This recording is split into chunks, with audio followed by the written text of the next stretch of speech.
قرآن مجید فرقان حمید سے ہمارا تعلق اور رشتہ کمزور ہوتا جا رہا، اور آج پوری دنیا کے اندر مسلم امہ کی جو حالت زار ہے، اس پہ اگر ریسرچ کی جائے، تحقیق کی جائے، تو یہی وجہ سامنے آتی ہے کہ قرآن مجید فرقان حمید سے جو ہمارا رشتہ ہونا چاہیے تھا وہ ہمارا نہیں رہا۔ حضرت اقبال رحمۃ اللہ تعالی علیہ نے اس بات کو بڑے خوبصورت انداز میں بیان کیا کہ وہ معزز تھے زمانے میں مسلمان ہو کر، ہم خار ہوئے تارے کے قرآن ہو کر، در درس قرآن کو ہم نے نہ بلایا ہوتا تو یہ زمانہ نہ زمانے نے دکھایا ہوتا۔ تارے کے قرآن کس معنی میں انہوں نے کہا ہے؟ قرآن مجید تو ہمارے گھر میں موجود ہے، قرآن پاک تو ہم ہر دکان میں رکھتے ہیں، قرآن پاک ہماری مسجدوں کی الماریوں میں بھی موجود ہے، لیکن اصل چیز کیا ہے کہ ہم سب کا عمل قرآن پاک کی طرح نہیں، ہم عمل کے لحاظ سے قرآن پاک سے دور ہیں۔ دوستان ذی وقار، اسی چیز کو اجاگر کرنے کے لیے جامعہ مدینہ النبی کا مشن ہی یہی ہے، اور آستانہ عالیہ بیرہ شریف سے بھی ہمیں یہی پیغام دیا گیا ہے کہ کوشش کریں کہ قرآن و سنت کے پیغام کو آگے عام کر دیں۔ حضرات ذی وقار، قرآن و سنت کا یہ پیغام جو ہے، جب ہم اس سے جڑیں گے، اپنا تعلق جوڑیں گے اور اس سے ہم اپنا رشتہ جوڑیں گے، تو پھر قرآن مجید فرقان حمید اپنا فیض عطا کرے گا، پھر یہ نور اپنے روشنیاں بکھیرے گا۔ دوستو، ایک چیز اور بڑی اہم ہے کہ قرآن پاک کی آیت کریمہ جو میں نے خطبہ میں پڑھی، الف لام میم، الف لام میم یہ وہ بلند رتبہ کتاب ہے، ذالک الکتاب لا ریب فیہ، الف لام میم یہ وہ بلند رتبہ کتاب ہے کہ اس میں شک و شبہ کی کوئی گنجائش نہیں ہے، اس میں شک نہیں ہے۔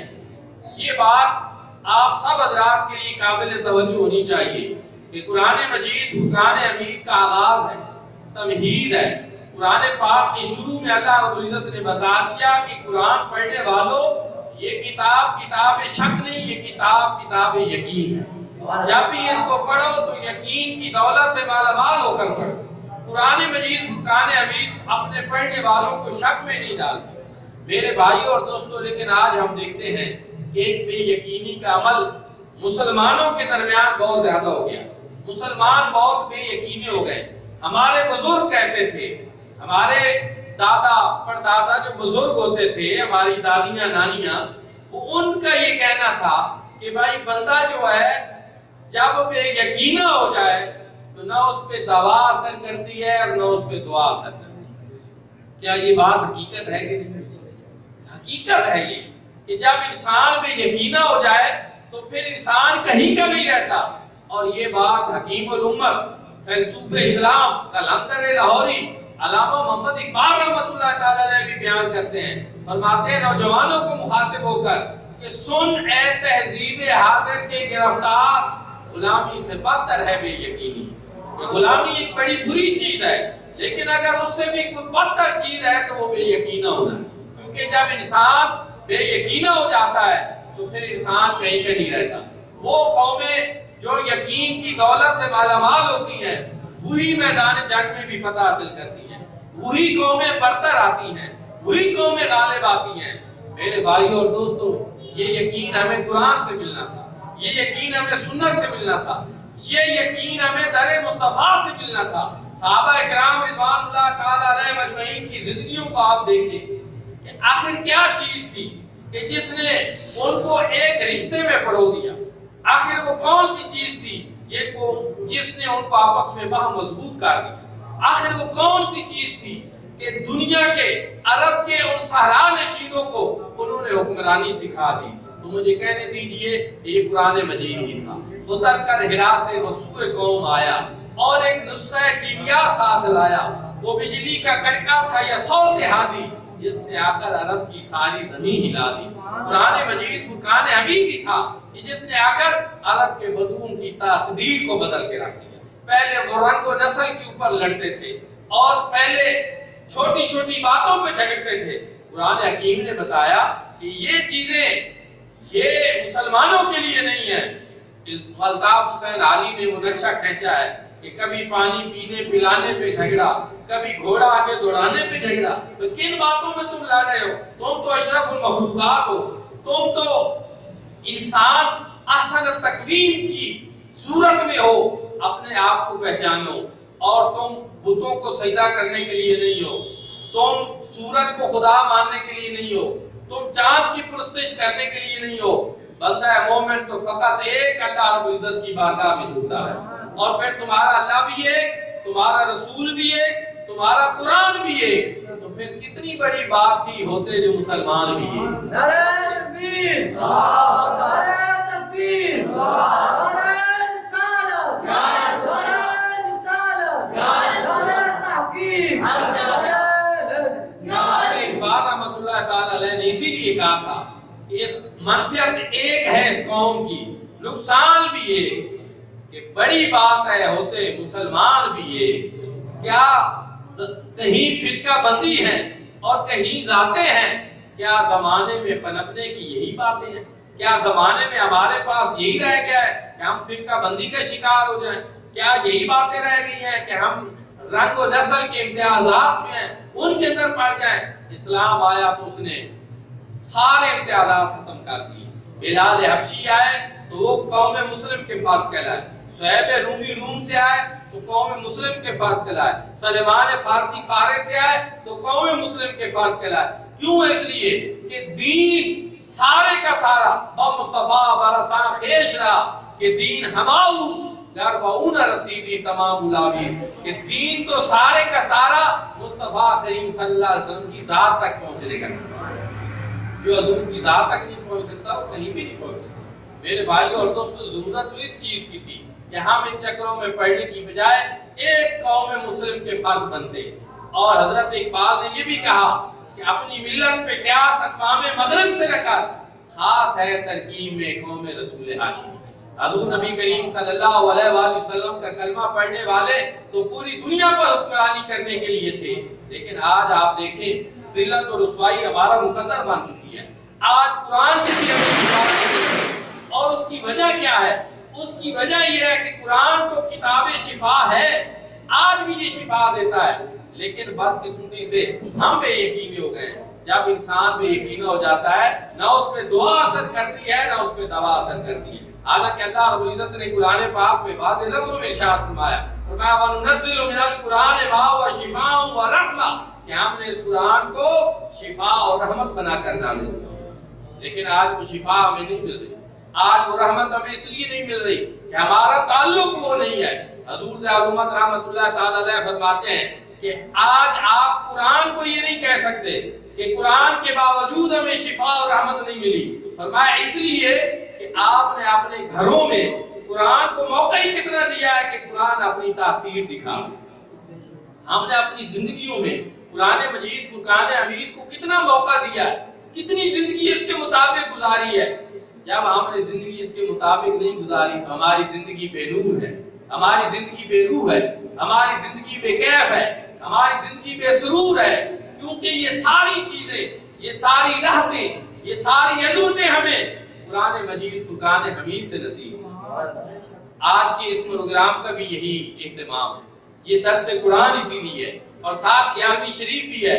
تو میں حضور شہنشاہ بغداد، پیران پیر دستگیر، محبوب سبحانی، قطب ربانی، شہباز لامکانی، حضرت سیدنا غوث العظم عبد القادر جیلانی قدس سر العزیز کا عمل بھی آپ کو بتانا چاہتا ہوں کہ آپ نے پہلے قرآن پاک پڑھا، پھر قرآن پاک کے اسرار و رموز پڑھنے کے لیے، قرآن کی تفسیر پڑھنے کے لیے آپ مدرسہ تشریف لے گئے، پھر اپنے استادوں سے بھی پڑھا، لیکن آپ ابھی باز نہیں فرماتے تھے۔ حضور نبی کریم صلی اللہ علیہ وآلہ وسلم تشریف لائے، فرمایا میرا بیٹے باز کیا کرو۔ عرض کی یا رسول اللہ میں عجمی ہوں، یہ عربی ہیں، میں ان کو کیسے باز کر سکتا ہوں؟ حضور علیہ السلام نے فرمایا اپنا منہ کھولو۔ حضور غوث پاک نے منہ کھولا، حضور علیہ السلام نے 7 مرتبہ اپنا لعاب ادن حضور غوث پاک کے پھر اس کے بعد حضرت مولا علی شیر خدا باب العلم تشریف لائے، اور پھر انہوں نے 6 مرتبہ اپنا لعاب ادن آپ کے منہ ڈالا۔ ایک تو وہ علم استادوں سے بھی پڑھا، لیکن بارگاہ مصطفیٰ سے ڈائریکٹ علم بھی نصیب ہوا۔ باب مدینۃ العلم حضرت مولا علی سے بھی علم آپ کو نصیب ہوا، اور پھر جب اس علم کے اسرار کھلے تو آپ جب درس قرآن ارشاد فرمایا کرتے تھے تو آپ کی ایک تو روزانہ آپ بچوں کو پڑھاتے تھے، لیکن عوام کے لیے بھی ہفتے میں ایک دن رکھا ہوا تھا، اور اس میں لوگ آتے، قاری صاحب ہوتے، وہ قرآن کی ایک آیت پڑھتے یا دو پڑھتے یا تین، آپ ان کا ترجمہ فرماتے، تفسیر بیان فرماتے۔ آپ کے ایک مرید تھے اور وہ بہت بڑے محدث امام اور فقیہ ابن جوزی کے شاگرد تھے، وہ گئے ابن جوزی کے پاس، انہوں نے کہا استاد جی آپ کا علم و فضل بھی جو ہے وہ بڑا ہے، مقام اور مرتبہ بڑا ہے، لیکن کبھی ہمارے شیخ کی بارگاہ میں بھی آئیں، کبھی ان کا علم بھی سنیں۔ تو انہوں نے جس طرح علماء میں ویسے بھی بڑا غرور اور تکبر آ جاتا ہے علم کی وجہ سے، انہوں نے کہا بڑے بڑے علم والے دیکھ رکھے ہیں، بڑے بڑے عالم سنے، کبھی جا کر دیکھ لیں گے۔ ایک دن انہوں نے استاد صاحب نے محدث ابن جوزی نے، بہت بڑے محدث، بہت بڑے فقیہ، بہت بڑے عالم، لیکن ابھی عارف کے مقام پہ نہیں پہنچے تھے، علم کا تکبر تھا، جبہ پہنا، دستار پہنی اور بڑی ٹھاٹ باٹ کے ساتھ حضور غوث پاک کی مجلس میں آئے، قاری صاحب نے قرآن کی ایک آیت پڑھی، آپ نے اس کی تفسیر کی، جب ایک تفسیر آپ نے بیان کی، شاگرد نے اپنے استاد کی طرف دیکھا کہ یہ جو تفسیر حضور غوث پاک نے بیان کیا یہ آپ کو معلوم ہے؟ اشاروں میں استاد نے کہا ہاں یہ مجھے معلوم ہے۔ پھر دوسری تفسیر بیان ہوئی، انہوں نے کہا یہ بھی مجھے معلوم ہے، تیسری، چوتھی، پانچویں، جب 11 تفسیریں قرآن پاک کی ہو گئی، 12 ہو گئی، 13ویں تفسیر پہ حضور غوث پاک پہنچے، تو استاد صاحب نے کہا لا ادری، اب میں نہیں جانتا، اب میرا علم یہاں پہ بس ہو گیا ہے، اب یہ کوئی اور علم شروع ہو گیا ہے۔ پھر حضور غوث پاک نے اس کی 14ویں تفسیر بیان کی، پھر 15ویں تفسیر بیان کی، پھر اسی مجلس میں الغرض حضور سیدنا غوث الاعظم نے قرآن پاک کی اسی ایک آیت کریمہ کی 40 تفسیریں بیان کی۔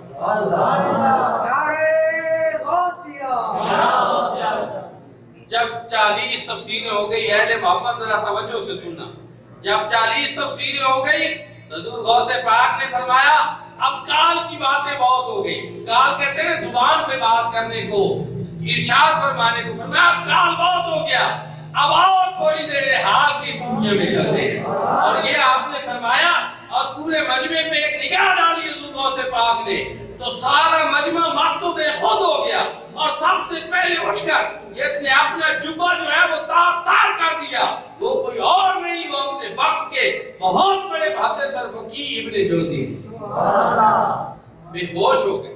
میرے بھائیوں اور دوستوں، غش کھا کر گر پڑے، ان کو پھر پتہ چلا کہ حضور سیدنا غوث العظم عبد القادر جیلانی علم میں بھی کس مقام پہ ہے، عمل میں بھی کس مقام پہ ہے، اور کس مقام کے آپ ولی کام ہیں۔ آپ تو پیران پیر تھے، ولایت تو اس وقت تک کسی کو ملتی نہیں جب تک حضور غوث پاک کی بارگاہ میں کوئی اپنا سر نہ جھکا، کوئی اپنی گردن نہ جھکا۔ آپ نے بغداد کے ممبر پہ کھڑے ہو کر یہ اعلان کیا، قدمی حاضی علی کل رحمت ولی اللہ، میرا یہ قدم یہ تمام اولیاء اللہ کی گردنوں کی۔ جب آپ نے یہ اعلان کیا تو خراسان کی پہاڑیوں میں چشت اہل بہشت کے تاجدار حضرت خواجہ معین الدین چشتی اجمیری، آپ عبادت میں جو ہے مصروف تھے، محو تھے، آپ نے یہ اعلان سن کر خراسان میں سینکڑوں میل دور اپنی گردن بھی جھکائی اور یہاں اعلان کیا کہ بل علی راسی بینی، آپ کا قدم صرف ہماری گردنوں پر نہیں، ہمارے سر آنکھوں کی۔ حضور غوث پاک نے یہ بات ادھر بغداد میں پھر سنی، اور پھر آپ نے وہاں فرمایا آج غیاث الدین کے بیٹے نے، حضرت خواجہ معین الدین چشتی اجمیری کے والد ماجد کا نام غیاث الدین تھا، آپ نے فرمایا آج غیاث الدین کے بیٹے نے اتنی تواضع کی ہے، اتنی انکساری کی ہے، اتنی عاجزی کا مظاہرہ کیا ہے کہ اس کے بدلے میں ہم نے ان کو ہندوستان کی بادشاہ عطا فرمایا۔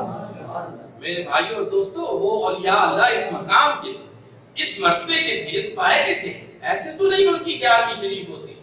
اس وجہ سے ان کا نام آج بھی زندہ ہے کہ ساری زندگی انہوں نے رب کا نام لیا۔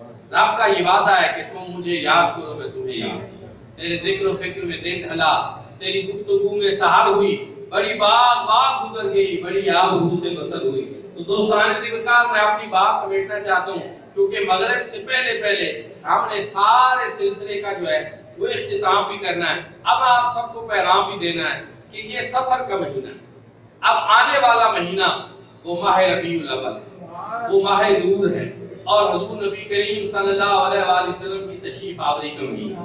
ہر سال ہم ماہ سفر میں استقبال ربیع الاول کے لیے درود و سلام مہم کا آغاز کرتے ہیں۔ الحمدللہ، ایک تو اللہ کا یہ پہلے بھی ہمارے اوپر کرم ہے کہ ہم برود والے نہیں، ہم درود والے، لیکن پھر بھی یہ ضروری ہے کہ ہم درود شریف کی کثرت کریں، خود پڑھیں، اپنے بچوں کو پڑھائیں۔ درود وہ وظیفہ ہے جو پروردگار عالم کا عطا کرتا ہے۔ رب تعالیٰ خود بھی درود پڑھتے ہیں، ملائکہ بھی درود پڑھتے ہیں۔ درود پاک کی عظمت اس سے بڑھ کر اور کیا ہو سکتی ہے کہ رب تعالیٰ خود اپنے محبوب کے اوپر درود پڑھتا ہے۔ تو میرے بھائیوں اور دوستوں، پھر حضور اللہ صلی اللہ علیہ وسلم نے ارشاد فرمایا جو مجھ پر ایک مرتبہ درود بھیجتا ہے اللہ رب العزت اس پر 10 مرتبہ رحمت نازل کرتا ہے۔ پھر حضور اللہ صلی اللہ علیہ وسلم نے ارشاد فرمایا قیامت کے دن سب سے زیادہ وہ شخص میرے قریب ہوگا جو سب سے زیادہ مجھ پر درود پڑھے گا۔ درود کی کثرت کریں اور اس کو شمار کریں، اور پھر انشاءاللہ 12 ربیع الاول کا ایک دن آپ سب نے جامعہ مدینہ النبی میں عظیم و شان فقید المثال میلاد مصطفیٰ صلی اللہ علیہ وسلم ہر سال کانفرنس ہوتی ہے، آپ نے اس میں شریک ہونا ہے۔ عظیم و شان کانفرنس ہوگی، تحریک ساز کانفرنس ہوگی، اور انشاءاللہ وہاں یہ درود پاک جمع کیا جائے گا، اور اس کو حضور علیہ الصلوۃ والسلام کی بارگاہ میں ہدیہ پیش کر کے پھر دعا کی جائے گی۔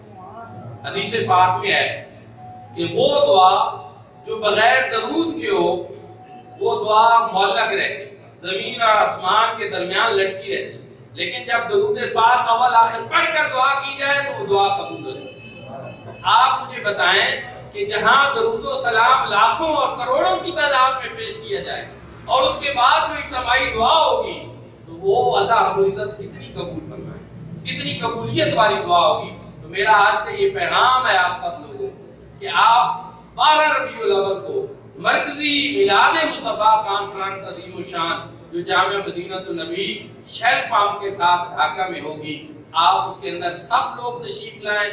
یہاں انشاءاللہ واپسی پہ پھر کانفرنس کے بعد اسی چوک میں انشاءاللہ آ کر جلوس کا اختتام بھی ہوگا۔ آپ سب لوگوں کو دعوت بھی ہے، اور میری یہ خواہش اور کوشش ہے، دوست اس طرح کہہ رہے ہیں کہ انشاءاللہ یہ درس قرآن کا سلسلہ یہاں ہر مہینے ہوگا۔ ہو سکتا ہے یہ جگہ انگیج ہو جائے، ہو سکتا ہے یہ جگہ کرائے پہ چلی جائے، تو اس کا کوئی متبادل انتظام ہو جائے گا، لیکن اب اس تکبیر چوک میں انشاءاللہ یہ درس قرآن ماہانہ ہوتا رہے۔ آپ سب لوگ وقت پہ تشریف لائیں، اپنے دوستوں کو بتائیں۔ ہر انگریزی مہینے کا جو پہلا سوموار ہے اس کو عصر سے مغرب تک یہ درس قرآن، اب آپ نے یہ یاد رکھنا ہے، ہر انگریزی مہینے کا جو پہلا سوموار ہے عصر سے مغرب تک یہ انشاءاللہ درس قرآن ہوگا۔ یہ 11ویں شریف ہوگی۔ 11ویں شریف کا ایک کانسیپٹ ہوتا کیا ہے، میں ایک بات کے سمجھا کے اپنی بات ختم کرتا ہوں کہ یہاں سب سے پہلے تلاوت کلام پاک، پھر نعت رسول مقبول صلی اللہ علیہ وسلم، پھر اس کے بعد درس قرآن، اور اب یہ ایصال ثواب کیا جائے گا بالخصوص حضور غوث پاک رضی اللہ تعالیٰ عنہ کو بھی، اور حضور کی ساری امت کو، جو حاضر جو غیر حاضر، جہاں حضور کی امت ہے پوری دنیا میں، پورے عالم اسلام میں، سب کو ایصال ثواب ہوگا۔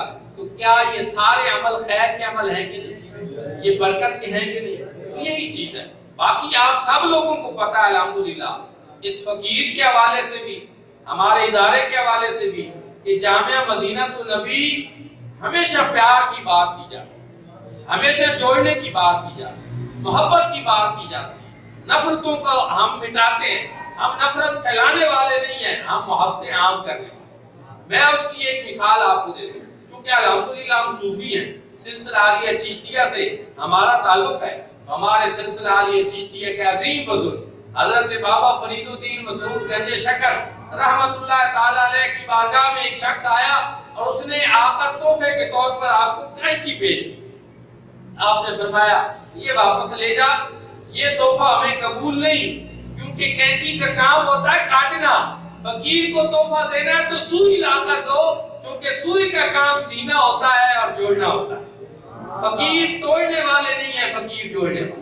اور الحمدللہ ہم بھی فقیروں سے نسبت رکھتے ہیں اور یہ اللہ سے نسبت رکھتے ہیں، صوفیاء سے نسبت رکھتے ہیں، حضور غوث پاک کا نام لینے والے ہیں، حضرت خواجہ معین الدین چشتی اجمیری کے نام لینے والے ہیں، حضرت بابا فرید کا نام لینے والے ہیں، حضور پیر سیال کا نام لینے والے ہیں، حضور ضیاء الامت حضرت جسٹس پیر محمد کرم شاہ الازہری رحمۃ اللہ تعالی علیہ کا نام لینے والے ہیں۔ تو ہمارا پیغام ہمیشہ پیار کا پیغام، ہمارا پیغام ہمیشہ محبت کا پیغام ہے، امن کا پیغام ہے۔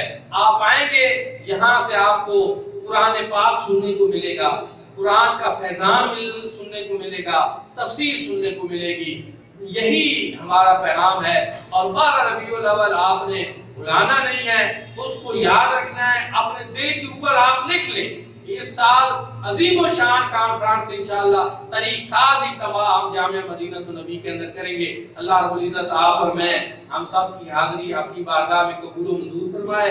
اب ختم شریف ہوگا، ختم شریف کے بعد جو ہے دعا ہوگی، اس کے بعد لنگر شریف ہوگا، اور پھر انشاءاللہ ہم نماز کا وقت ہو جائے گا تو مسجد کے اندر باجماعت نماز بھی جو ہے وہ ادا کر لیں گے۔ اللہ رب العزت آپ اور میں ہم سب کی حاضری قبول فرمائے۔ ہمارے بھائی محترم غلام سبحانی صاحب نے، بھائی عبد القادر صاحب نے بڑی کوشش کی، اور علماء کرام علامہ شکیل احمد صاحب، محمد اسلم جانی صاحب، برادران محمد اقبال مدنی صاحب، ڈاکٹر طارق صاحب، ہمارے بڑے ہی بزرگ ہیں محمد رفیق چیگی صاحب، سارے تشریف لائے۔ آپ جتنے تشریف لائے، یہاں یہ محفل ایسی ہے، یہ سرکار کی محفل، اس میں آنے والا ہر بندہ خاص ہوتا ہے، اس میں عام ہوتا ہی کوئی نہیں ہے۔ محبوب کی محفل کو محبوب سجاتے ہیں، آتے ہیں وہی جن کو سرکار بلاتے۔